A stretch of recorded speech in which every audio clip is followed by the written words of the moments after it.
enlisting public and enlisting private with all kinds of retirement planning information. So tune in at AM 560 Sunday mornings at 7 a.m. My name is Whitney Allen, and I'm a widow. My husband, Ryan, died. We never thought we'd ever have to use life insurance, but the unexpected happened. With Ethos, signing up was fast and 100% online. You can get a quote in seconds, apply in minutes, and get same-day coverage. No medical exams, and you can get up to $3 million worth of coverage. I'm grateful we were prepared. Get your free quote at ethos.com/term. That's ethos.com/term. Paid spokesperson. Time spent on application may vary. Online health questions required.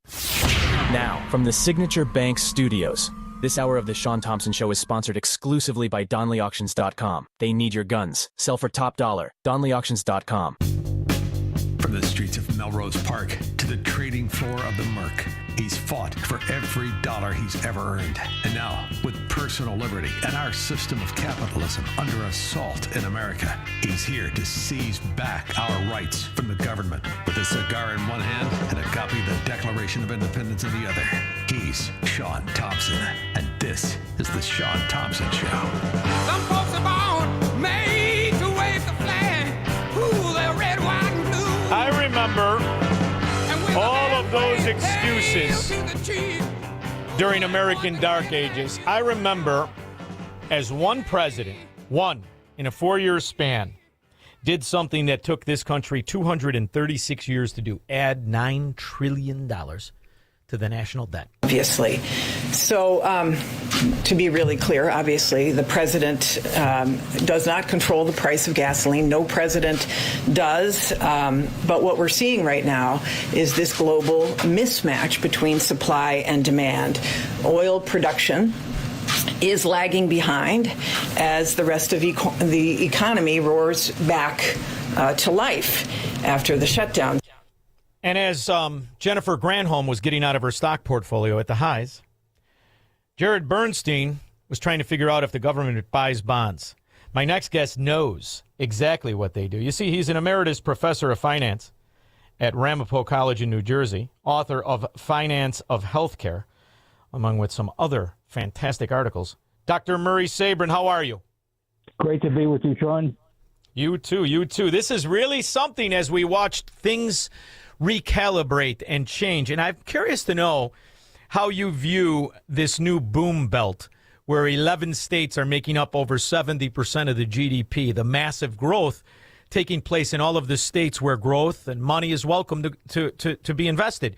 It's really that whole Atlas shrugging as the once great areas like our former are now places you flee, and other areas that people used to make fun of are places you put stakes in the ground. Do you notice that? Well, there's no question about it. I mean, businesses are going to move where they're welcome, where their taxes are relatively low, the regulations are relatively minimal, and they have a workforce that they can rely on in order to provide the goods and services that is their mission. And when you have that recipe, if you will, you're going to have a strong economy. And unfortunately, we don't have a strong economy because of all the money printing and all the government spending.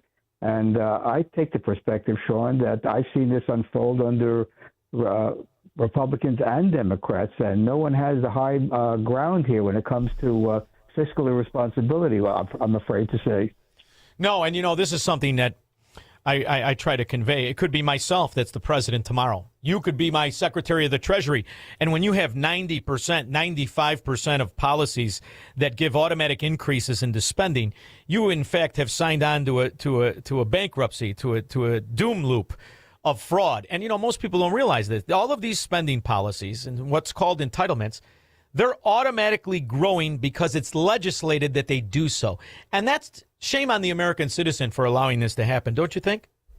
Well, this is why the culture of America has changed so dramatically. When I was a youngster growing up in New York City in the 1950s and early 60s, before we had Medicare, Medicaid, and the Great Society programs, and these programs lifted the government's footprint on the U.S. economy and on people's lives, because now people look to Washington to solve their problems. And before the first Great Depression, people looked to their families, their communities, their trade associations, their their self-help groups, and that was the essence of America. People solving problems at the local level, producing at the local level, and the federal government was supposed to just keep the country safe from any potential invader, keep the country safe from people coming in who are not coming in through the front door like we came in after World War II.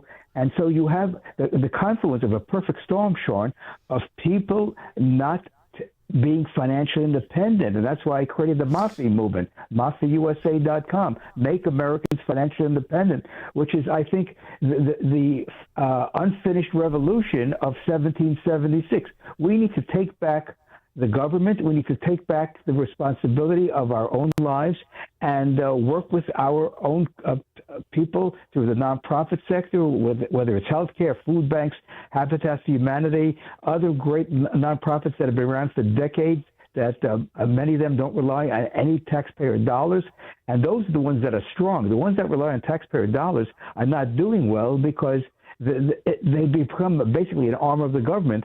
And there's so many nonprofits that have a mission that is to help people get back on their own 2 feet or help them in their time of need. And that is the essence of Americana, as far as I'm concerned, and my understanding of what this country is all about, and have the private sector provide us with all the things that we want that improve our lives. Exactly. You know, and one of the things, too, to realize, it's not that it's not working, right? Because if you look at the entitlements, you look at the system as it exists. People go, it's not working. And then nothing happens. And what does sometimes happen is it gets even worse because then for some reason, government is the only entity on the planet that the more it fails, the more it loses, the more it misappropriates. For some reason, the people demand the more money it gets. So the reality is it's working as it was designed, that the systems that are in place, whether you talk about Medicare or Medicaid or Social Security, whether you talk about the Department of Education, they're working as designed from the eyes of the government that wants to backdoor nationalize your life. They created these policies to fail because they knew the more they failed, the more the people would say, give it more money, or they would be impotent in being able to put a resistance back. But what should be the definition? This is what I love, because I know what it is in the private sector. The definition of failure is when you can't pay the bill. Absolutely. You now have one group. I know I can't use this example enough.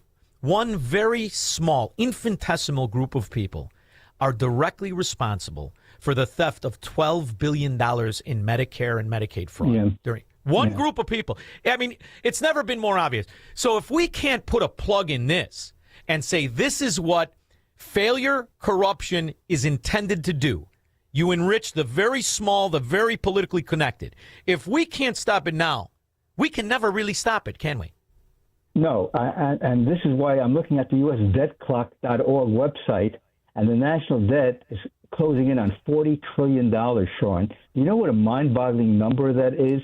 And when, when you look at the interest on the national debt, that interest is over $1 trillion a year.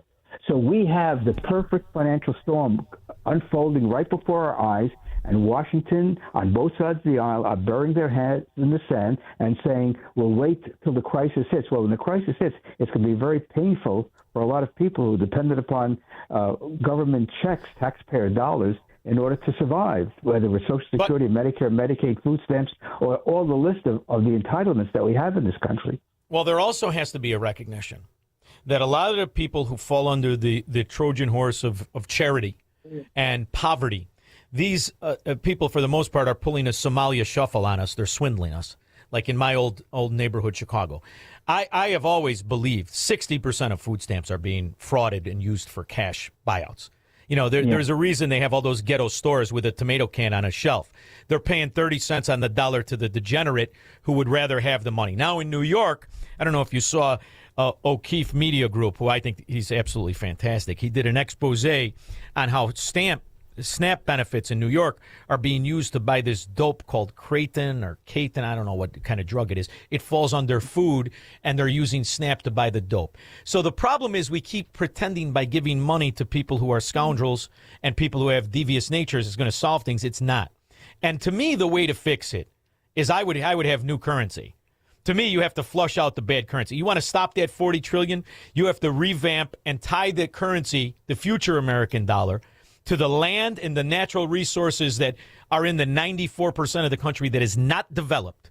And really make all of the money that's being stolen and on autopilot, make it useless. Make it paper like the Confederate money.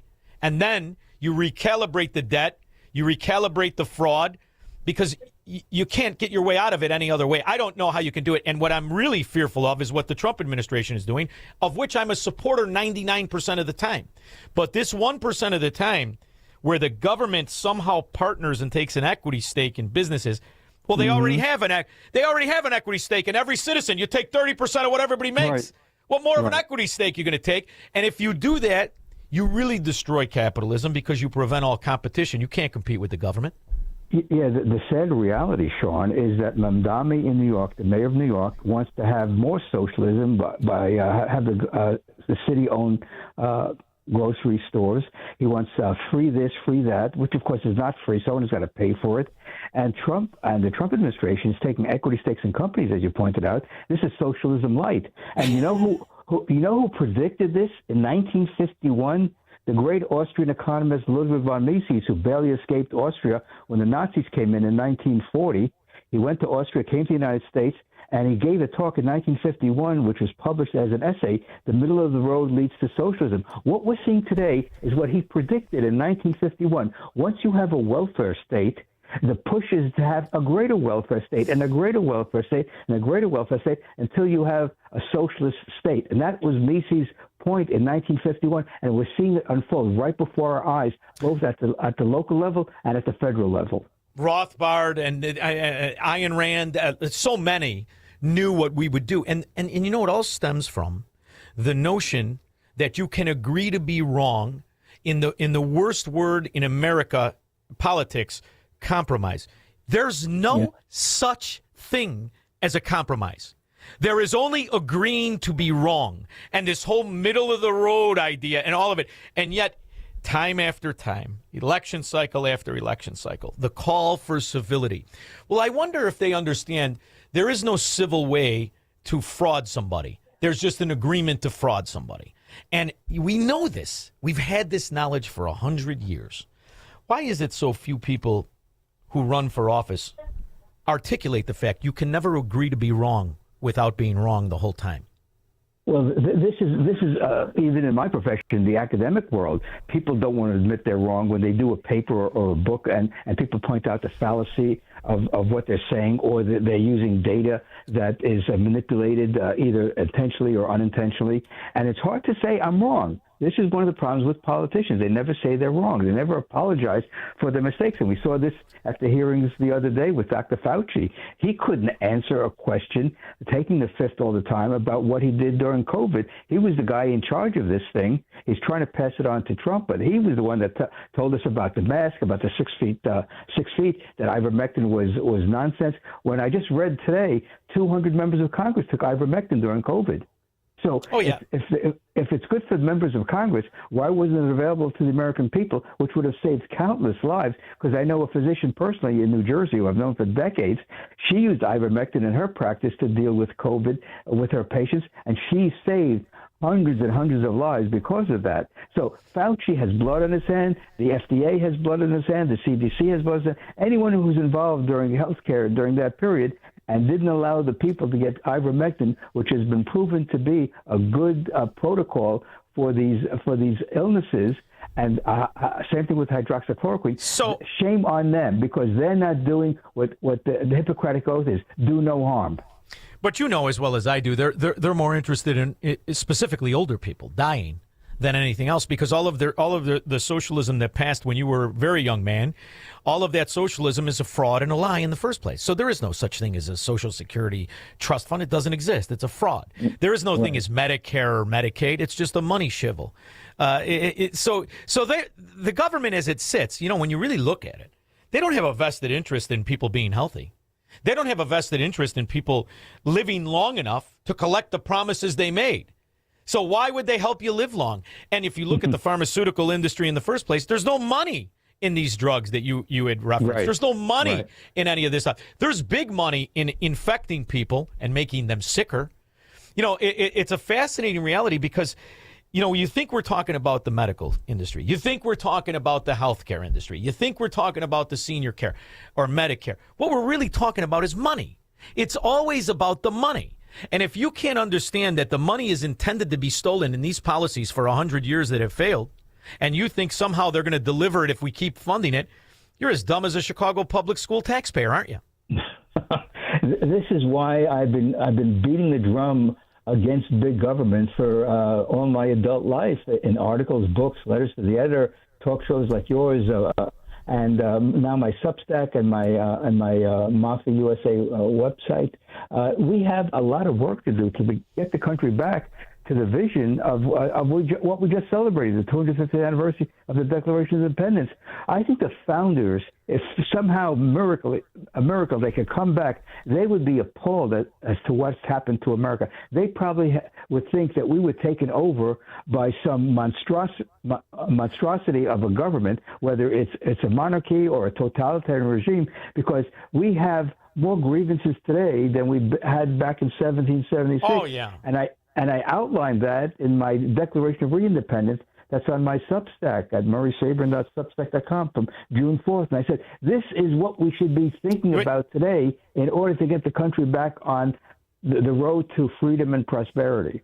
You know what they understood that nobody talks about except for a couple of great radio shows on AM 560? You know what they understood? There is no government. There is no such thing as a government. There are only people. And the reality is when you cede power to other people, they pretend to be a form of technocrats. They pretend to be a form of experts or altruistic, which is a very dangerous philosophy. And they celebrate the ignorance and the arrogance of the very failure that is bankrupting this society. That's what we're living through. And, you know, I love when we go through the Declaration of Independence, I go, if you replace he with they, you have 10 times the more grievances than we had when we fought the first revolution. But you know what the difference I see is? The people who put that together, although not formally educated, you could go from Ben Franklin, the 80% of the founders, left school when they were 10, 11, 14, but they never stopped reading. They never stopped thinking. Thinking. All you have to do is think. I ask this sometimes when we talk to these professional swindlers called politicians. Point to me a policy that works. One. Is there one? You can't point to one. And the beauty of what they did is what's under attack now by the swindlers, who are all lawyers, by the way. Notice how they all want to attack the only thing that is saving this country, the Electoral College. They always want to attack the Electoral College. You know, it's a fascinating reality when you look at the voting outcomes for presidential elections and you look at the country in general. 90% of this country has never voted for a socialist in the form of an American Democrat for president. 90%. That is unbelievable, which means we, me and you, and the people listening to this show, the responsible, who want law, who want reality of capitalism, we are by far the majority. And look at what this 10% of cancer has done to our economy, to our so-called entitlements. So at a certain point, you have to produce better candidates that can articulate the problem rather than making the same ridiculous promises. And you lived through the Gus Hall years, the communist who ran 8 times for president. Listen to Gus Hall in 1976 and listen to a Democrat today, and 40% of the Republicans. They don't even know what the hell they're promising, do they? Well, here is another sad reality. If you look at the 10 planks of the Communist Manifesto, at least 4 of them have already been implemented over the past 100 years by the federal government, including the income tax and the Federal Reserve. That's part of the Communist Manifesto, having a progressive income tax and have centralization of credit. We don't have its full centralization of credit. That would come if we got a digital currency where the government would have access to all your private financial records, which they basically do now through the IRS. But the point is, we are headed toward a massive surveillance state with digital currency, with cameras all over the place, and this is why civil liberties is one of the important foundations of America. And if people don't stand up for their civil rights, their property rights, they're going to disappear in the next decade. I feel there's one way and one way only to correct this, and that is a new currency.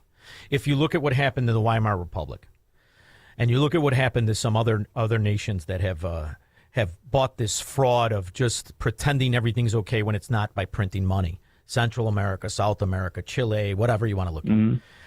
The only thing that can solve it is a currency that is anchored to value.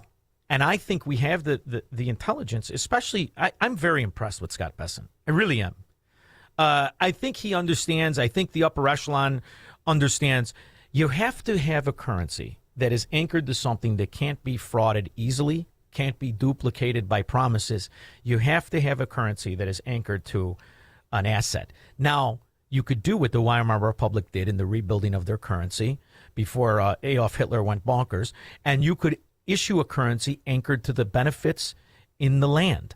What we have is incredible wealth in this country. We're only 6% developed. If you came out with a dollar that was attached to the minerals and the benefits of oil and natural gas and all of the things in this country that we could produce, a true American dollar versus a fiat currency. You could throw in a little gold, you could throw in a little silver, you could throw in a basket that fluctuates and offsets the very inflation that we can't seem to tame. Why is it they don't talk about that? You don't have to be gold and make gold $500,000 an ounce. You could do a combination of all things. The rules are you're only hamstrung by your own imagination. Why don't they want to stabilize the currency? Because it would limit them and their ability to print?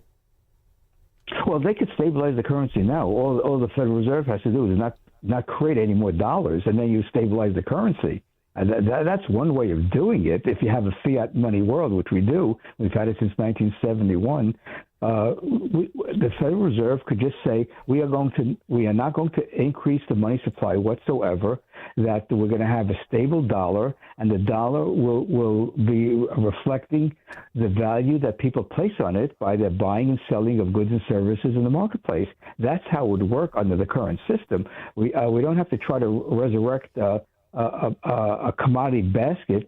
That's one way you could do it, but it would be kind of tough to do it these days, because then people will say, well, I want this in the basket, I want that in the basket. We already have a single currency. Now, to make it even more a hard currency, you can back it, the dollar, with gold, like it was from 1792 to 1971. And we had virtually no inflation from 1792 to 1913 when the Federal Reserve was created. Since 1913, when the Federal Reserve was created, the dollar has lost 95% of its value because they kept on printing money, and each dollar was not backed by gold. So the evidence is quite clear, Shaun, from American history, that once you give a centralized institution, whether you call it a central bank or the Treasury, the ability to print money, they're going to print money because that is the goal that they have, is to print money to benefit their cronies. And that's the way crony capitalism works instead of free enterprise. Well, it's also fascinating that the lack of conversation about it. There has to be a conversation about it other than, we're just going to continue to do the same thing. Because here's the other thing. And I know you don't talk markets. I know you don't get specific with markets. But here's why I am bullish forever on the market. And I mean forever. And you're talking to a guy who traded commodities. And believe me, I wasn't always a buyer. But the reality is, what people don't understand, the market in total is a currency itself. And the more they weaken our currency, the stronger that currency. Now, there can be sectors that aren't as valuable as the offset of the dollar is through the destruction of inflation. However, what that market, what the beauty of what the system we have another market comprised of different currencies, whether they call them stocks or not. You and I know they're currencies of the companies. And those currencies, unless something tragic goes on with absolute fraud and chaos, will offset the devaluing of the dollar the government continues to print up. So when I hear these guys talk about market corrections and collapses, they're talking very, very short term. In the grand term of years down the road, the market will be stronger than the dollar, and that is why I think what Trump did with giving these kids $1,000 from the time they're born will destroy the lie and the fraud called Social Security. Do you? Well, here's the problem, Shaun. The federal government is running a $2 trillion deficit, and for the federal government to spend hundreds of millions of dollars, which they have to borrow, by the way, in order to fund these accounts, this should be done by the private sector. This should be done by families. Well, they are. It's Dell's money. I understand that, but initially it's $1,000 from the Treasury for each of these accounts. and that money is borrowed. So you're just adding more. But you know what? On, Did you read though that everybody can throw in up to $5,000 a year in their tax deduction? Yes, that's wonderful. In fact, I showed my students when I was teaching corporate finance back in the 80s and 90s and 2000s how every child born in America over 65 years could have a multi-million-dollar retirement account if they just kept it there, and that money was compounded roughly 9%. At the historical rate of the stock market for 65 years, and you put away 1,000, 2,000, and as you're working, you put away 5,000 or 6,000. I think I showed them that it's possible to have like $10 million in that account over 65 years. So for today, on my show, I am going to say Trump stole the idea from Dr. Murray Sabrin, who wrote it down 40 years ago, and you've been writing about it ever since. Where does everybody go to keep an eye on everything Dr. Murray Sabrin? MurraySabrin.substack.com. That's where I post content of my podcast, Health, Wealth, and the Pursuit of Happiness on YouTube, and also at MossieUSA.com, when you can learn about what we're trying to do to make people financially independent. And my guests talk about how they can become financially independent, how they can improve their health. I had a great guest yesterday. It's going to be on YouTube this evening, talking about longevity, about how people can increase their lifespan with doing a few things in their life that will increase their lifespan, make them healthier, and not have all these terrible things happening to them in their senior years, all the chronic illnesses that are now affecting 4 out of 10 Americans have a chronic illness. 6 out of 10 have 2 or more chronic illnesses. That is shameful in a country where we're spending $5 trillion on medical care. Thank you, Dr. Murray Sabrin. I so appreciate you. Lunch on me next time we get together. Deal? Absolutely. Take care, Shaun. Great to be with you. You too. You too. We'll be back with your calls and comments. Make money, smoke cigars, and live free on the Shaun Thompson Show on AM 560. The Answer. Since 2007, Folds of Honor has